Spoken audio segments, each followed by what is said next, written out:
All right, welcome back. Sometimes your retirement nest egg, well, it might be a little underwhelming, and it might dictate that you have to move to a cheaper state or maybe even a cheaper country. How about that? Polls and statistics show that interest in retirement in Europe is surging as more Americans look abroad for affordability. There it is, that affordability word. They're also looking for stability and a higher quality of life, aren't we all?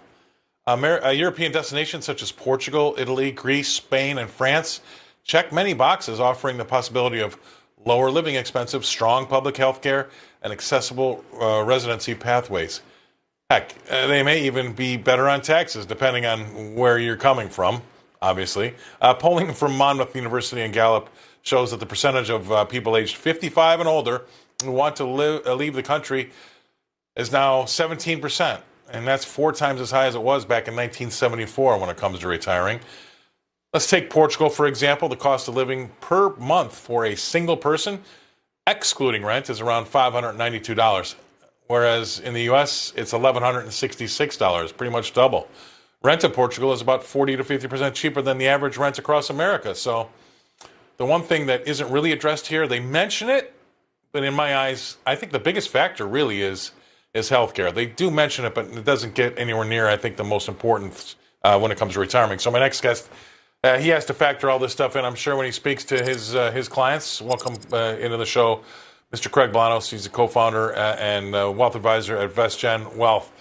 All right, Craig, I wanted to talk to you about this because I'm older. I'm 60, but I do know as I do age, I got bad knees. I played college football. I can't turn my head anymore. My neck's bad. You're going to need to have great health care near you. Part of the reason why I have my house in Scottsdale, Arizona, is I'm literally walking distance to a Mayo Clinic. I like to have that security blanket as I get older, right? A lot of these places that they mention in this, I have dual passport. It used to be a European passport. Now it's just a British passport. But I have American and British passport. And I can tell you, yeah, they've got a base level of healthcare that's okay. But as you get older, you might have some serious stuff go wrong. And I don't want to put it down to a Greek doctor to open me up and do something that really should be done here in the States to make sure it's going to be good. I don't know. What do you talk to about with your clients about it all? Well, I think, Scott, this isn't about health care. This is about the fact that far too many Americans haven't been able to adequately prepare, save, and invest for their retirement. And as a result of that, given the choice between staying in the workforce or relocating overseas, some people choose relocation. Now, I was so interested in this topic because you talked about Portugal, Italy, Ireland, Greece, and Spain. I had to pinch myself because you remember what the acronym was for those countries back in 2011. I don't know who the heck wants to move to the other side of the pond to live there. Certainly not me. But yes, healthcare, come on. Seriously, you're an ex-football guy? Are you going to go somewhere else where you have to wait 9 months for an MRI or an X-ray? I think not. I think people just need to take control of their finances and stay right here at home in the red, white, and blue. Whenever it comes back up again, I do feel like I'm a mild expert when it comes to single payer because I was under single payer in England for 16 years. So that's where you have this health care from the state, right? And you pay taxes you pay a part of your taxes go for that to happen. You can purchase private health care insurance on top of what the state gives you. But all that really does is make you jump the line. It's the same doctor. Had you waited 3 months, private health care gets you in 3 days. That's the difference, okay? And so having said that, they spend a large part of their budget, 20% of their budget on bringing you into the world.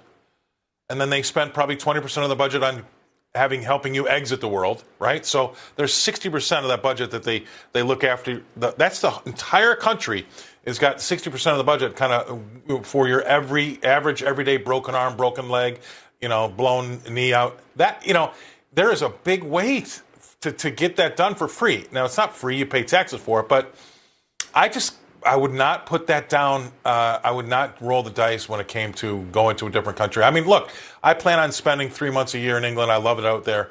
But I'd also have to make sure that I had some sort of fantastic health care plan to do that because I just don't trust it. You find so many of those Europeans in those countries I just mentioned that come to America to get fixed and get looked at. This whole idea, I get it. It might be cheaper over there, but it's cheaper for a reason. What do you think? Well, you know what? I think some things are cheaper for a reason. I think otherwise, to a certain degree, medical tourism exists for good reason. I mean, if someone needs some better hair, maybe you do go overseas because you can get it done for 10,000 versus 30,000. But the reality is, no, I didn't do that. But the reality is, Scott, all of this comes down to protecting personal choice and advocacy. And that's basically what you're arguing for is protecting choice. And the one thing the American healthcare system does do is it does protect choice. There's no doubt about that. Now, I think at the end of the day, what we all need to focus on is the blocking and tackling and making sure those 401ks are growing into 501ks. And as long as we're doing that, then people are going to be able to domicile wherever it is in the world that they want. You don't have to be an expat, but I think this is again newsworthy because there's far too many people that are underprepared for retirement, and hence they're going to Portugal, Italy, Ireland, Greece, Spain, Panama, Costa Rica, you name it. Those are becoming hotspot destinations for many American retirees because they just don't have the finances to handle longevity. So does that come up a lot when you talk to your customers on a case by case basis, where they might be in one state and probably maybe want to move to another state because of tax ramifications and how their Social Security is handled? I mean, is that part of the service? Well, I think certainly for clients who have that foreign passport, I mean, again, there's people who spend 4 months in Thailand, 8 months in America. They spend 4 months in Mexico, 8 months in America. But there's plenty of people. Something that's extremely common is where do I want to retire to? That's not just a lifestyle thing in the United States. That's a state tax preferential item. And it's not just about state tax rates. Right. It's about how different states exempt or tax various forms of retirement income. So this is something that's very unique, but at VestGen Wealth Partners, we help our clients thread that needle, not just for lifestyle and residency, but a full, wide open, transparent look at the cost to carry that tax burden as to why someone might want a snowbird in better climates. So real quick, off the top of your head, a couple of states that are better than others when it comes to retiring and how they handle income and how they handle your Social Security taxes. What would you say are a couple of the good ones? Well, here's one that's crazy. I mean, all the U-Hauls only go one way out of Illinois as an example, right? Which means they're going somewhere. But let's give a shout out Yes. to Illinois because we don't tax pensions. We don't tax IRAs. We don't tax all forms of retirement income. But everybody knows that people continue to move to free Florida. I think that's why they call it free Florida. But there's another populace that prefers rattlesnakes over iguanas, and that's Arizona, even though it's not as tax friendly. But it can't be missed what the Tennessee legislature did a couple of years ago, abolishing those income taxes, and look at how fast they grew. And it's not just a red or a blue issue, Scott. Look at what the Michigan legislature passed just 2, 3 years ago to keep people in the Great Lakes region by no longer taxing retirement income. So taxes matter. Taxes in retirement have always mattered, and that's the thematic of today.